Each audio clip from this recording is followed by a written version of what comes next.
ang pinapaunawa natin sa taong bayan ay yung manner ng pagkamatay niya at ano yung ipinasok niya sa katawan niya bago siya namatay dahil nga magkakasama sila ng buwaka ng inangli Satanas at gobyernong bangag na paulit-ulit nating sinasabing Addictus Benedictus. Huwag po kayong malito.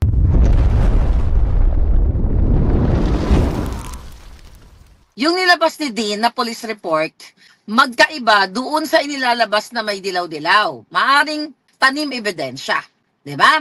Kasi mga palangga, gusto kong sabihin sa inyo, hindi pwedeng mag-conclude ang mga polis. Saan ka nakakita ng polis? Umikot ka ng buong mundo. Pag nakakita siya ng kulay, kahit nasabihin pa niya sa sarili niya, kahit siya ay Addictus Benedictus na polis, at nakita niyo yung white powdery substance na yan, hindi niya pwedeng ilagay dyan sa report na yan. Nasasabihin niya, may nakita ako na tumpok-tumpok na pulburon na paborito ni Bangag. Hindi siya pwedeng mag-conclude. Kasi only the doctor, coroner's office, toxicologist, laboratory result ang magsasabi niyan na yung white powdery substance na yan ay pulburon na favorite ni Bangag. Ngayon, kino-confuse po kayo. Ang naglabas na body o na institusyon ng ahensya ng gobyerno dito sa Los Angeles na si Tantoco ay namatay dahil sa aksidente at dahil sa kanyang at ang kanyang toxicology test ay mayroon ng pulburon, hindi po ang Beverly Hills Police. Ang naglabas, Coroner's Office o Los Angeles Examiner. Yan mga kababayan, lagay nyo sa utak ninyo kasi ginagago kayo. 'Di ba? Pag sinabi kasi, kasi may talagang police report na fake na tinatanim. Meron talaga kasi si Lisa Tanas din ang gumawa niyan eh. Huwag kayo ma-confuse. Hindi fake ang nilabas ng coroner's office.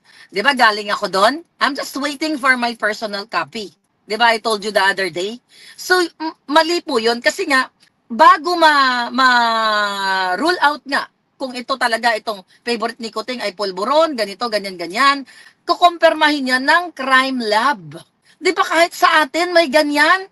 Crime laboratory. Hindi ka pwede magsabi na, mangmang kang pulis, magbida-bidahan ka, may nakita ako na favorite ito ni Kuting. Any chemical substance, di ba? Hindi mo pwedeng sabihin na, kahit alam mo na 1,000,000% ka as a police, hindi mo pwedeng sabihin na yan ay pulburon, pulburon, pulburon. Dadaan po yan sa laboratorio. Yan ang tawag dyan, sabi ni Bukid, forensic evidence. Kahit pa nga sasabihin ng na yan ng doktor, meron pa yang mga parang i-cross exam, hindi lang siguro isang doktor o dalawang doktor. Ganun po 'yun. The problem right now, mga palangga, ang ginagawa nila kino-confuse kayo. 'Di ba yung mga sa crime scene pag nanonood kayo ng mga mga crime na tsuba na yan, ang sinasabi pa nila, possible pulburon substance. Hindi kailanman magsabalagay ang pulis na mayroong pulburon content. It's either possible, yun na nga, possible pulburon substance, ano pa ba? Yung mga ganon, di ba? Mga ganong klaseng, what do you call that? Ano tawag dito? Description. So ngayon, mga palangga, ang sinasabi natin dito sa inyo, ginugulo kayo. Ginagago kayo even ng mga ibang mga media. Mga media, gamitin naman yung utak nyo. Okay? Gamitin niyo yung utak nyo. In fairness sa Net25, di ka taga dyan si Eden Santos. Binasa ko kasi yung report ninyo na sinasabi ninyo na wala naman nakalagay sa original na police report na pulburon substance. Wala bang nag-review ng report ninyo? Sayang naman si Eden Santos, napakagaling yan. Dapat may nag-review dyan. Kahit saan ka umikot, kahit sa pumunta ka sa planetang Mars, hindi yan ilalagay ng polis. At ang inilagay ni Dean Chase na police report, walang pulburon substance, mga kababayan. Yan ang dapat ninyong isipin kasi alam ninyo ang yung ginagawa ng mga polis. Pag nagre-responde yan, syempre, ang ire-report nila, di ba yung kay Dean, may mga nakakalat na allegedly, na nakabalot na white powdery substance doon sa sa dollar, yung dollar bill, di ba? May mga ganon na nakakalat, na may mga syringes, may mga ganon. Yung pinalabas nila, kaya mag-ingat kayo palangga. Yung iba doon, tanim yun. Si Lisa Tanas din ang may gawa niyan, mga kababayan. At ang trabaho ng pulis ay mag-aresto, mag-recover ng mga kung ano man ng mga ebidensya na nakita niya dyan, di ba? Isi-secure niya yung area kung ang crime scene ongoing. Hindi pwede magsabi ang polis, sigurado ako yan, yung white powder reserve, sa yan, favorite ni Kuting yan, sigurado ako, pulburon yan. Ang coroner's report po, ang doktor, ang laboratory, ang magdetermine kung anong kesehodang chemical substance, foreign objects ang nasa loob ng katawan ni Tantoko. Hindi ang pulis. Aba, kung ganyan, edi kanila na lahat ng trabaho. May kanya-kanya silang may kanya-kanya silang tungkulin. Kumbaga, meron, 'di ba? Kahit sa may tinatawag na chain of command ba? I don't know kung tama yung pagkagamit ko ng term. But anyway, highway, hindi yan. Diyos ko po, kino-confuse kayo. Kasi nga, kung hindi ka marunong, titignan mo tong report na to, ay oo nga, fake nga ito kasi kung matalino ka, oo nga, kasi ang police report, hindi talaga naglalagay ng pulburon. Kaso lang, ginagago kayo. Okay? Ginagago kayo ng bangag administrasyon na ito, mga palangga. So, ang eksena natin ngayon, ano tawag dito? Bombahin natin ng bonggang-bongga na sasabihin ninyo, ang pulis ay hindi pwedeng magdesisyon or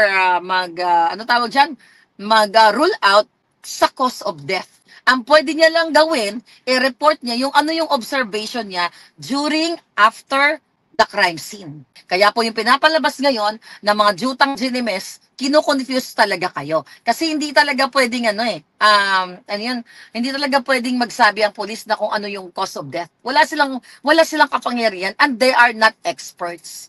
Hindi sila lisensyadong doktor, hindi sila lisensyadong pathologist, hindi sila forensic expert. Kailangan nila mag-aral. At kahit nag-aral pa yung mga yan, let's say for example, police at the same time laboratory expert siya or doctor siya, may mga ganon.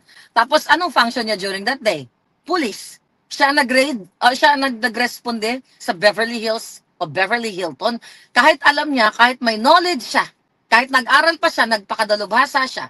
But during that time, ang function niya, ang trabaho niya as a police, hindi pa rin siya pwede mag-rule out. Kasi hindi siya pwede mag-determine na yun ang kinamatay. Kasi hindi yun ang trabaho niya. Hindi niya pwedeng agawan ng trabaho yung mga pathologists. Clear? Anti-clear? Yan kasi mga bangag na alpoterang katulad ni Lisa Tanas. Nililito kayo. Kaya nga may autopsy report. Kaya nga, di ba, sa Beverly Hills Police, pending pa yan. Ang makikita mo lang talaga dyan, sa police report na yan, yung mga tao, kung pwede, yung mga taong present doon, di ba, kaya nga may redacted police report na pinakita si Dean. Meaning, di ba, pinagtatatakpan yung mga masiselang bahagi doon na mga pangalan or mga information, yun lang ang pwedeng gawin ng Beverly Hills Police. So, na 25, pakiayos nyo yung balita nyo, gusto pa naman namin kayo.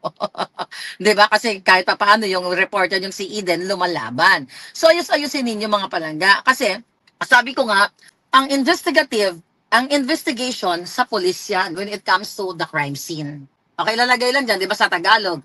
Okay, suspected, kunyari, let's say for example, yung favorite pa rin ni Lisa Tanas yan, yung asin, di ba? Suspected rocky salt.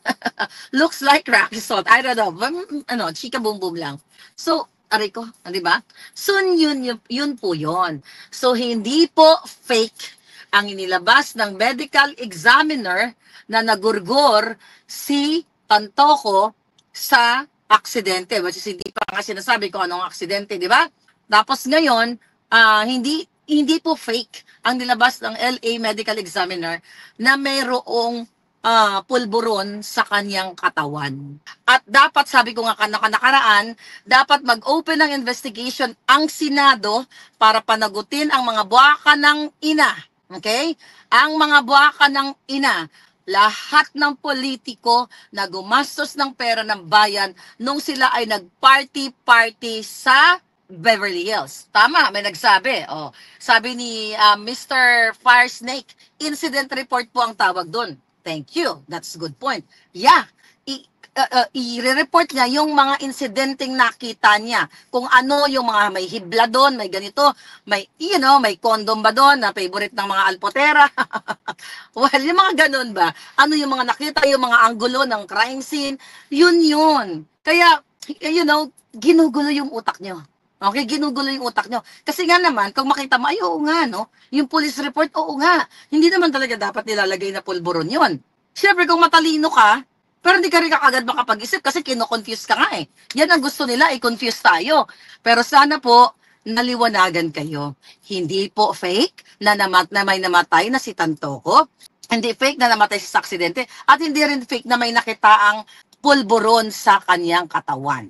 May nagsabi sa akin na in the past, I think in the past few hours, na natanggal yung record sa Los Angeles Examiner's website. Actually, I tried it 1 hour ago. Hindi ko nga nakita. Pero ngayon, bumalik na. I don't know what's going on. Baka may problema lang sa internet or what. Pero binalik na uli. Kasi dito naman kasi sa Amerika, once na nailagay nila sa website, I don't think na kayang kontrolin ni Butod o ni Bangag, 'di ba? Yung patanggal nila sa kanilang website. Sa Pilipinas kaya nilang tanggalin 'yan. Kasi kung sa Pilipinas, hindi na natin makikita na si Tantoco, kung sa Pilipinas nangyari, yung kay Tantoco sa hotel, mga palangga, hindi natin malalaman na namatay siya na mayroong pulburon yung kanyang sistema. So ngayon, nananakot sila. E di, bring it on. Di ba? O di, mag-ano na naman kayo. Magkaso na naman kayo. Di ba last year, July din yun, tinakot-takot ako ng PNP, AFP, lahat sila. Malacanang Bangag, NBI, DILG, lahat sila. Di ba? Tinakot ako, Maharlika, i-extradite ka namin. Maharlika, pa-interpol ka namin. Maharlika, eto ka, ganyan-ganyan. Nabubuha ka ng ina, isang taon na wala pa rin yung kaso nyo. Doon sa inilabas kong authenticated na pulburon video ni Marcos Jr. Yan ang isipin nyo mga kababayan. Kung si Maharlika ay gumawa ng kwento last year na ito ay peke ang nilabas kong video na yon, dapat matagal na silang kaso at yun na yung pinakaalas nila laban sa akin para mapanagot nila ako. Pero wala pa rin. And now I'm challenging them. Both of us, kami ni Dean Chase. Kung hindi totoo, okay, si Tantoco, dahil ang gusto nilang palabasin na hindi totoo na namatay siya sa aksidente at sa pulburon, na nakita sa katawan. You file a case against us. At ikaw, Lay Satanas, ikaw, Amy Marcos, kung talagang tapat ka, bigla ka nag-show up sa Hague, ano naman drama mo doon? Ang nagsabi sa akin, mukha ka na raw bangkay. Ang tigas na raw ng mukha mo sa kaka-formalin.